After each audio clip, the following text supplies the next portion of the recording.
आज हामी पढ्न गइरहेको छौँ पूर्वाञ्चल युनिभर्सिटीको न्युमेरिकल मेथडको च्याप्टर 2 मा छ solution of non linear equation. त्यसमा पनि के छ बाइसेक्सन मेथड छ। हामीसँग यो च्याप्टरबाट जम्मा 4+6 गरी 10 मार्कको सोध्छ। अब बाइसेक्सन मेथडमा सबभन्दा टाइप 1 को न्युमेरिकल हामी पढ्न गइरहेको छौँ बाइसेक्सन मेथड। बाइसेक्सन मेथडमा को क्वेसन टाइप 1 मा के भन्छ, find the root of the equation यति using bisection method in interval 2 and 3 there 3 interaction 3 पटकसम्ममा हामी चाहिँ निकाल्नुपर्छ भन्न खोजेको छ यसले। अब यसमा के गर्नुपर्छ, हामीले सबभन्दा पहिला जुन इक्वेसन दिएको छ नि त्यसलाई एफएक्स मान्ने। अब यसमा के भनेको छ भने हामी इन्टरभल हामीसँग अलरेडी फिक्स गरिसकेको छ, 2 र 3 को बिचमा मात्र हुन्छ निकाल्नु भनेको छ। यदि हामीसँग 2 र 3 फिक्स गरेको हुँदैन भने हामीले के गर्नुपर्छ भने यो फङ्सनमा चेक गर्नुपर्छ। फङ्सनमा f बराबर 0 हाल्दाखेरि 0 को क्युब माइनस 2 इन्टु 0 माइनस 5 गरेर हामीले भ्यालु निकाल्नुपर्छ। त्यसपछि 1 मा निकाल्नुपर्छ, त्यसपछि 2 मा निकाल्नुपर्छ र चेक गर्नुपर्छ। चेक कति बेला गर्नुपर्छ भने जबसम्म एउटा भ्यालु नेगेटिभ र एउटा भ्यालु पोजिटिभ आउँदैन, अथवा जबसम्म एउटा भ्यालु पोजिटिभ र एउटा भ्यालु नेगेटिभ आउँदैन त्यति बेलासम्म हामी चेक गर्नुपर्छ। एउटा नेगेटिभ र एउटा पोजिटिभ आयो भने बल्ल हामी बुझ्न सक्छौँ कि यो दुईवटा बिचको भ्यालु चाहिँ के छ भने हाम्रो यो दुईटाको बिचमा हाम्रो रुट पडिरहेछ। अथवा एउटा पोजिटिभ अथवा एउटा नेगेटिभ आयो भने बल्ल हामी बुझ्न सक्छौँ कि यसको बिचमा हाम्रो रुट पर्न सक्छ।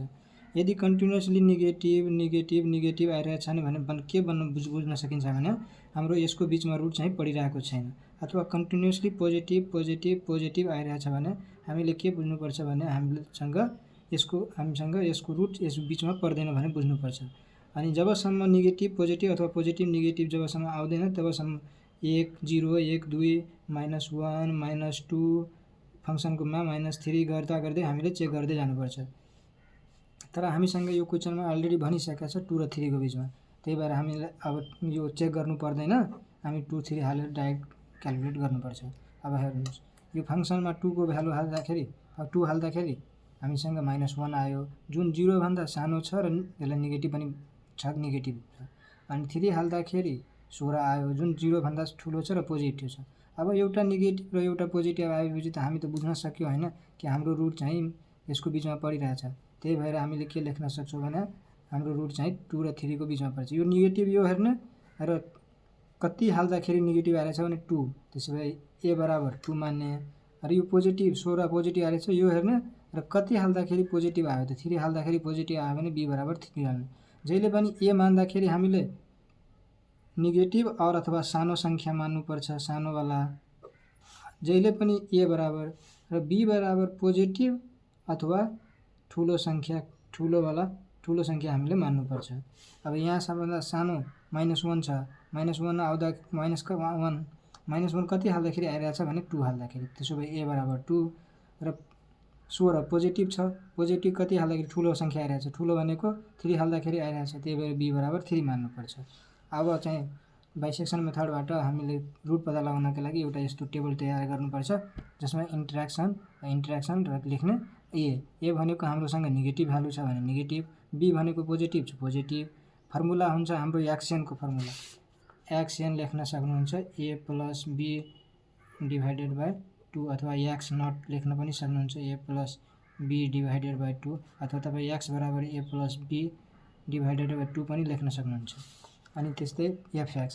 अब सुरुमा हामीसँग एउटा फर्स्ट इन्ट्र्याक्सनको लागि ए बी त हामीसँग छ अलरेडी 2 र 3, अनि 2 3 हाल्ने। अब फर्मुलाबाट के गर्ने, x1 निकाल्ने, x1 बराबर 2 + 3 डिभाइड बाई 2 गर्दाखेरि 2.5 आयो। अब यो 2.5 के गर्ने, हामीले यो फङ्सनमा हाल्ने, एक्सको सट्टामा हामीले के गर्ने 2.5 हाल्ने र क्याल्कुलेट गर्ने। अब यहाँ हेर्नु 2.5 हालेर क्याल्कुलेट गर्दाखेरि 5.625 आइरहेछ, यो के आइरहेछ पोजिटिभ भ्यालु आइरहेछ। अब यो पोजिटिभ आयो भने हामीले के गर्नुपर्छ भने पोजिटिभवाला भ्यालु के गर्नुपर्छ, चेन्ज गर्नुपर्छ। अब पोजिटिभवाला यो हेर्ने अनि पोजिटिभवाला भ्यालु, त पोजिटिभवाला भ्यालु हामीसँग के छ भने बी छ भने बीलाई के गर्ने, बी छ भने सुरुको इन्ट्र्याक्सनमा जुन बी छ नि 3 त्यसलाई चेन्ज गरेर के गर्नु पनि यो मिनवाला भ्यालु छ नि 2.5 त्यो हाल्नुपर्छ। यदि यहाँ नेगेटिभ आयो भने हामीले के गर्नुपर्छ, नेगेटिभवाला भ्यालु चेन्ज गर्नु पर्थ्यो, -2 को सट्टामा 2.5 लेख्नु पर्थ्यो र यो 3 जस्ताको जस्तै हुन्थ्यो।